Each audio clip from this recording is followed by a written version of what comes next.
mengecekan jangan ada yang berbicara tentang waktu solat subuh sebelum ada mudzakarah Komisi Fatwa se-Sumatera Barat. Di dalam pengukuran, di dalam standar imsakiah yang dibuat Assalamualaikum, ternyata fajar sadik itu ditetapkan ketika matahari berada 20 derajat di bawah ufuk timur.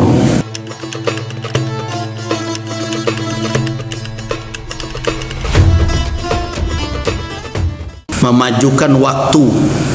Nah, masalah itu sebenarnya kanlah lama muncul, bahwa solat awakku subuh atau solat fajar maju dari nan sabananya. Itu ceritanya. Ketika sampai kamu apa kecekan biasa je lah dulu. Terus sebagian mengecekan bakok bian subuh tu ndak sah solat orang ko tu bakal bian mana awak tu. Dahulu mah ada di kuku itu dia Nabi itu. Tentu calik-calik pakai alat, pakai komputer nak jalin, calik nampak lah alun gitu. Jadi ndak sepai tu bahana doh kecema. Bako itu bukan amon ndak setuju dengan teknologi, tetapi jangan begitu cepat kita memvonis orang. Tu nak inginkan dulu.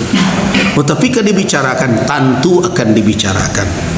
Tapi dibicarakan oleh ulama dalam suatu dialog pertemuan yang di situ menghimpun seluruh ulama dari berbagai latar belakang keilmuan dan ormas yang ada. Jadi yang berpadamkan dia itu dahulu supaya jangan barantuk-rantuk lawak. Mengecen ni kalau nak sah solatnya, kalau nak batu macam-macam kan. Makanya beredam dua aniang semua sampai terakhir di Komisi Fatwa mengecekan jangan ada yang berbicara tentang waktu solat subuh sebelum ada mudzakarah Komisi Fatwa se-Sumatera Barat. Nah, kemudian cuba angket dan alhamdulillah terlaksana mudzakarah tadi. Dan kerana dalam mudzakarah itu membutuhkan ada teknologi terbaru untuk mencalik tingkat kecerahan cuaca, terang cuaca di pagi hari, awak ndak punya sumber. Sebenarnya perlu kau padang panjang punya cik ndak mahal nak belinya dong. Kabarnya berapa? 3 juta. Ndak. Siapa nya 7 juta? Jadi alat untuk mengukur tingkat kecerahan. Nah, sehingga tahu awak ko fajar menurut alat itu kalau muncul fajar ko alun muncul lain. Nah, jadi karena awak tak punya, makanya kita koordinasikan dengan beberapa anggota Komisi Fatwa. Ada tak yang bisa menghadirkan alat itu sebagai pembanding untuk membahas nanti petunjuk dalalah dari lafaz-lafaz yang terkait dengan tauqid penetapan waktu fajar itu. Kalau ada bid'ah lo nanti di MUI kan sebab itu makna nasional. Tapi daripada apa, tapi biasanya Bangkok berani saja membuat model itu karena setiap rakor dahulu tetap ada Komisi Fatwa. Cuma kita perluas, indak ketua bidang fatwa saja yang hadir, termasuk ketua-ketua komisi juga dihadirkan. Alhamdulillah sudah dibicarakan. Nah, dari pembicaraan yang ada, ternyata nusus teks-teks yang tiba baik di dalam Al-Quranul Karim yang mengarah kepada fajar sadik dan fajar kadhib memang tidak mendapatkan bayan yang syafi. Jadi bayan syafi artinya bayan yang meninggalkan peluang untuk berbeza pendapat, tidak sampai ke tingkat itu. Bahkan di dalam implementasi ketika kita mencalik di apalagi di daerah awak ya, bagaimana fajar sadik itu muncul, apalagi ada seperti ekor serigala di dalam hadis, atau al-mustatil, tidak yang mustadir, berbagai macam. Nah, ini yang kadhib, yang menggawang kata, itu yang sadik, berbagai macam. Di dalam implementasinya sangatlah rumit untuk mendeteksi. Polai negara awak. Entah awak kadang pagi itu kabui saja. Nah, ini bertambah rumit ketika diimplementasikan itu. Karena itu kebanyakan dari kita berpedoman kepada imsakiyah nanalah ditetapkan semenjak dahulu.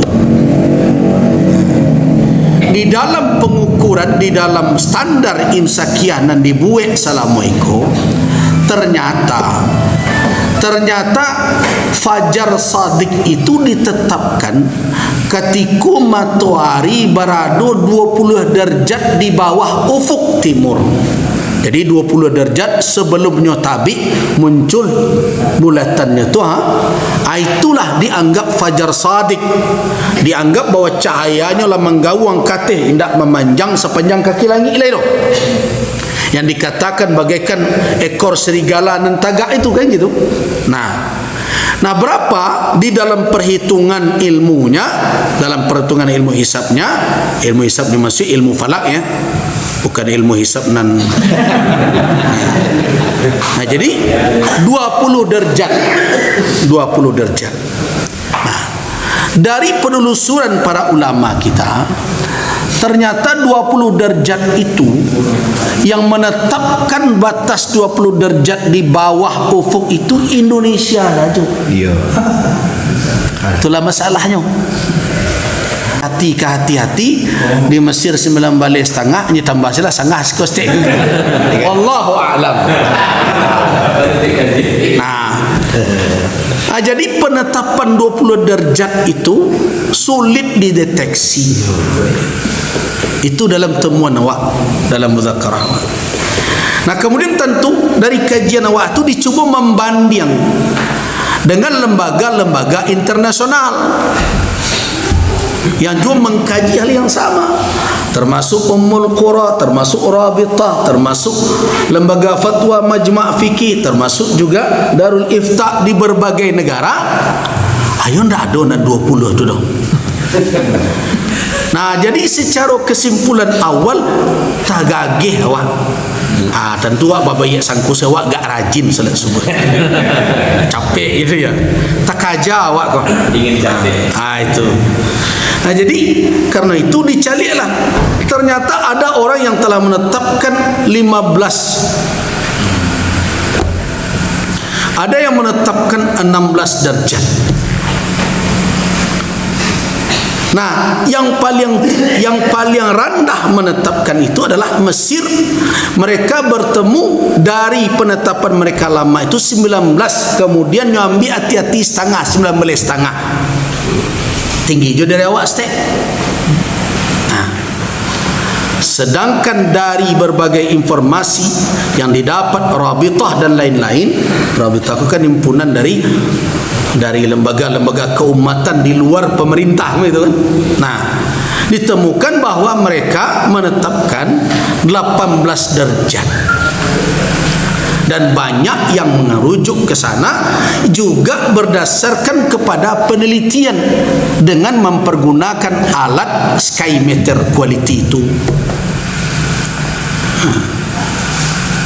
Jadi berdasarkan itu, maka daripada kita ragu-ragu memulai pada 20 derajat, ancaklah diambil nan jaleh. Da'ma yuribu ila ma la yurib. Nah, dengan begitu maka setelah terjadi dialog, perdebatan antar ulama, maka bersatulah pendapat di dalam Ijtima' Komisi Fatwa Sesumbar itu menetapkan fajar shadiq dengan batasan ukuran 18 derajat sebelum matahari terbit di bawah ufuk. Itulah ukurannya. Nah, konsekuensinya kalau 18 derajat nantaralah 20. Waktu matahari naik tak boleh main batalkan. Ini membutuhkan sosialisasi dan pemahaman. Jambe ko tibo capek orang subuh lo masuk ada sembahyang subuh, jangan model itu loh. Bolo dak jadi sembahyang subuh keduanya bakun cakap. Jadi karena itu kita beri pemahaman, tentu akan lebih baik kalau 20 derajat itu ada keraguan pada 18 derajat, di situ semakin bertambah keyakinan bahwa subuh memang telah tiba. Kalau 20 derajat kemungkinan itu baru fajar kazib. Nah, dari praktek yang dilakukan malam itu, malah yang bertemu mungkin karena kondisi si junjung ya lebih rendah lo dari itu. 6 balik tabara waktu itu sampai balik. Tapi dari catatan laporan penelitian dari seluruh Indonesia, memang kita lebih tenang kepada apa? Itma'annat qulubuna kepada 18 derajat. Itu makanya kita himbau palambe lah sikit 8 derajat baru azan, setelah itu baru lakukan salat sunat fajar, kemudian lakukan salat fajar berjamaah atau salat subuh. Itulah kira-kira Allahu a'lam. Sebentar kini telah maju. Billahi taufiq wal hidayah. Assalamualaikum warahmatullahi wabarakatuh.